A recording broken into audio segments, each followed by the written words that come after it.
If phytonutrients can alter gut flora in a way that helps people lose weight, then you'd think people eating diets based on plants would have significantly different colon populations, and yes, indeed, that's something that's been known for 4 decades, and may help explain why those eating plant-based diets tend to be slimmer.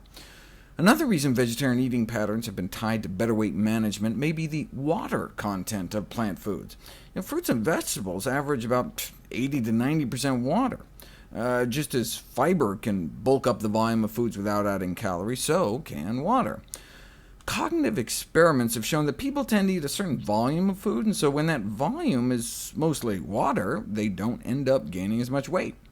But even if you take out the visual component, and instead just stick a tube down people's throats and feed them whatever volumes of food you want, if you add more water to their stomach, they tend to eat less, perhaps because of the stretch receptors in their stomach sending signals to the brain saying, we've had enough. Scientists have identified a multitude of ways our body controls our appetite, and a good thing, because if we were off just a few percent every day, that could have huge impacts on our weight over the years. If water is so helpful, why can't you just eat a steak with the glass of water? It doesn't work. You feel more full during the meal, but you end up eating the same amount of calories throughout the day, unless they found you preload. Drinking water with a meal doesn't seem to help control calories, but drinking a big glass of water a half an hour before a meal might. Thus, it appears that water on its own may be effective at increasing satiety and decreasing intakes for some population groups when drunk before, but not with a meal. Ice water may be even better, or even just ice. Look, water has 0 calories. Ice has less than 0, since our bodies have to warm it up.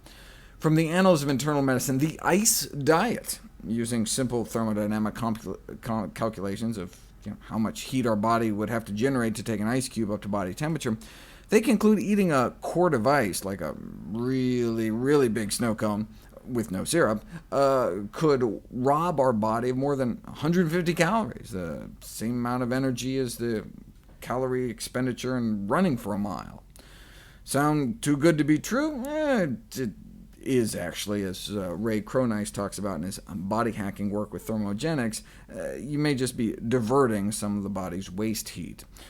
If one really wants to use chronic mild cold stress to lose weight, turning down one's thermostat or wearing fewer layers outside may be more effective in the long run than drinking slushies of slush.